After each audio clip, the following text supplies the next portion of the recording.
स्वागत है आप सभी का अपने चैनल एकलव्य स्टडी पॉइंट पे। और मेरा नाम है सचिन और आज की इस वीडियो में मैं आप सभी को CUET जो आपका एंट्रेंस एग्जाम होगा इसमें हिंदी भाषा टेस्ट यानी कि जो आपका हिंदी लैंग्वेज का जो सेक्शन 1A से आपने अगर हिंदी भाषा को लिया है तो इसका सिलेबस क्या होने वाला है वो मैं आपको बताऊंगा। सिलेबस को डिटेल में बताऊंगा यानी कि कौन कौन से टॉपिक आपको पढ़ने हैं। तो आपको बहुत ही अच्छा लगने वाला है इस वीडियो को देखने के बाद, क्योंकि आपको सारी चीज़ें क्लियर हो जाएंगी कि भाई आपको क्या क्या एटलीस्ट पढ़ना है, तैयारी कैसे करनी है। तो चलिए फिर आगे बढ़ते हैं। आपको बताना चाहूंगा कि आप मुझे इंस्टाग्राम पे मैसेज कर सकते हैं अगर आपको कोई भी कंफ्यूजन हो, अगर कोई चीज़ ना समझ आई हो तो मेरा यूजर नेम आप सभी के सामने लिखा हुआ है। और अगर आप डोमेन सब्जेक्ट्स में हिस्ट्री, पॉल साइंस, ज्योग्राफी वगैरह की तैयारी कर रहे हैं तो इन सभी के नोट्स आपको हमारी वेबसाइट पे मिल जाएंगे। www.eklavyastudypoint.com हमारी वेबसाइट है, आप वेबसाइट को जरूर विजिट करें। और अब मैं आपको बताता हूं, देखो ये तो वो सिलेबस है जो एनटीए ने आपको दिया है, लेकिन इस वीडियो को देखते रहना, मैं आपको इसको हिंदी में भी लिख के बताऊंगा, आगे हिंदी में भी बताऊंगा कि कौन कौन से आपको विषय पढ़ने हैं। ओके, तो यहाँ पे क्या है कि आपका जो सेक्शन 1A होगा इसमें 13 लैंग्वेजेस हैं। इंग्लिश का सिलेबस मैं ऑलरेडी बता चुका हूं, हिंदी का ये सिलेबस बताने वाला हूं। तो ये रीडिंग कॉम्प्रिहेंशन वगैरह ये सब इंग्लिश का तो मैंने आपका मतलब आपके साथ डिस्कशन कर ही लिया है, क्योंकि सभी के लिए ये सेम गाइडलाइंस है। अब मैं आपको इसको हिंदी में समझाता हूं कि सिलेबस है क्या। तो देखिए, आपके जो प्रश्न होंगे लैंग्वेज के वो आपठित गद्यांश पर आधारित होंगे। आपठित गद्यांश आपको पता ही आपका अनसीन पैसेज होता है, और ये गद्यांश जो है ये 3 तरीके से आपका आने वाला है। ठीक है, एक तो वो गद्यांश होगा जो तथ्यात्मक गद्यांश होता है। तथ्यात्मक का मतलब होता है फैक्चुअल पैसेजेस, जिसके अंदर कोई जानकारी दी होती है, तथ्य दिए होते हैं।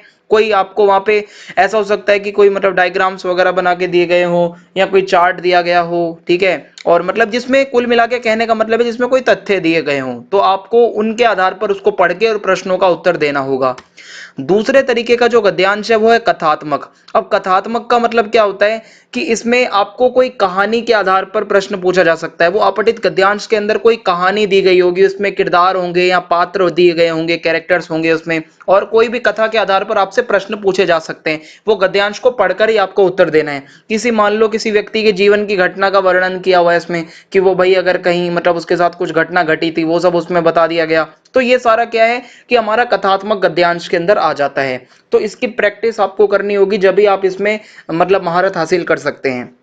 और उसके बाद जो तीसरा जो प्रकार है आपका अपठित गद्यांश का, वो है साहित्यिक। साहित्यिक का मतलब होता है कि कोई भी लेख है किसी भी पुस्तक का, उसका कोई अंश उठा के आपको अनसीन पैसेज में दे दिया अपठित गद्यांश में, या किसी पाठ का अंश उठा के दे दिया, या किसी कहानी का अंश दे दिया। अब ये कोई पक्का नहीं पता कि भाई वो कहाँ से आ सकता है। किसी कविता का अंश उठा के दे दिया, ठीक है, पद्यांश दे दिया, कोई उपन्यास का अंश उठा के दे दिया।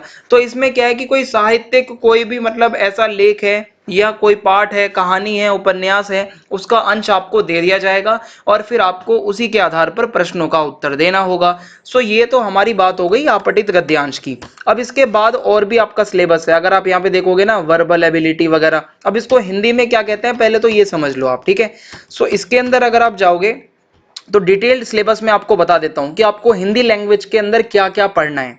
भाषा का जो टॉपिक है पूरा पढ़ लेना। भाषा के रूप, लिखित, मौखिक, भाषा से रिलेटेड जितनी भी बातें हैं ना वो सारी पढ़ लेना। ग्रामर के अंदर जो आती है, व्याकरण में त्रुटि संबंधी प्रश्न आ सकते हैं, जैसे कि स्पेलिंग मिस्टेक्स। मान लो कोई भी हिंदी का शब्द लिखा हुआ है और आपको उसके 4 ऑप्शन दिए जाएंगे, पूछेगा आपसे कि इसमें से सही स्पेलिंग किसकी है, तो आपको ये शब्दों का ज्ञान होना चाहिए भाई। और वाक्य त्रुटि संबंधी प्रश्न भी आ सकते हैं, यानी कि सेंटेंस में अगर मिस्टेक्स हैं तो आपको बताना होगा कौन सा सेंटेंस इनमें से सही है। वाक्यांशों का पुनर्व्यवस्थीकरण यानी कि रीअरेंजमेंट ऑफ सेंटेंसेस, यानी कि जंबल वर्ड्स जो आपके होते हैं वो हिंदी में भी आ सकते हैं आपके। और रिक्त स्थान के प्रश्न आ सकते हैं जो कि व्याकरण पर आधारित होंगे। ओके, व्याकरण के जो आपके टॉपिक हैं आपको बता देता हूं कि कौन कौन से आपको आने ही आने चाहिए। पर्यायवाची, विलोम शब्द, संज्ञा, सर्वनाम, विशेषण, क्रिया, रस, छंद और अलंकार, लिंग। ठीक है, और इसके अलावा वर्ण, कारक, और जो आपकी सामान्य हिंदी के अंदर जो भी मतलब अगर आप कर सकते हो ज्यादा से ज्यादा ग्रामर के जो आप टॉपिक कर सकते हो वो अपने तैयार रखना, क्योंकि यहाँ पे आपसे भाषा का ही पूरा ज्ञान आपसे मतलब आपका परखा जाएगा कि इस भाषा की आपको कितनी नॉलेज है। सो ये सारे विषय जो मैंने आपको बताए जो टॉपिक्स आपको मैंने बताए इनको आप अच्छे से प्रिपेयर करके रखना। अब बात करते हैं कुछ और भी चीजें हैं आपकी, वोकैबुलरी से रिलेटेड भी आपके क्वेश्चंस आने वाले हैं, यानी कि शब्द संग्रह। अब इसमें मुहावरे आ जाते हैं, लोकोक्तियां आ जाती हैं, उपसर्ग प्रत्यय, ठीक है, श्रुति सम भिन्नार्थक शब्द आ जाते हैं, अनेक शब्दों के लिए एक शब्द, तद्भव तत्सम शब्द, देशज शब्द, विदेशज या विदेशी शब्द, शुद्ध शब्दों का चयन करो, यानी कि 4 शब्द लिखे गए होंगे, उसमें से शुद्ध कौन सा है, अशुद्ध कौन सा है, वो आपसे पूछ सकता है। तो ये आपको थोड़ा हिंदी में डिटेल से पढ़ना होगा। व्याकरण को, व्याकरण के टॉपिक कर लेते हो आप सारे, तो आपका ये पूरा पेपर अच्छे से हो जाएगा।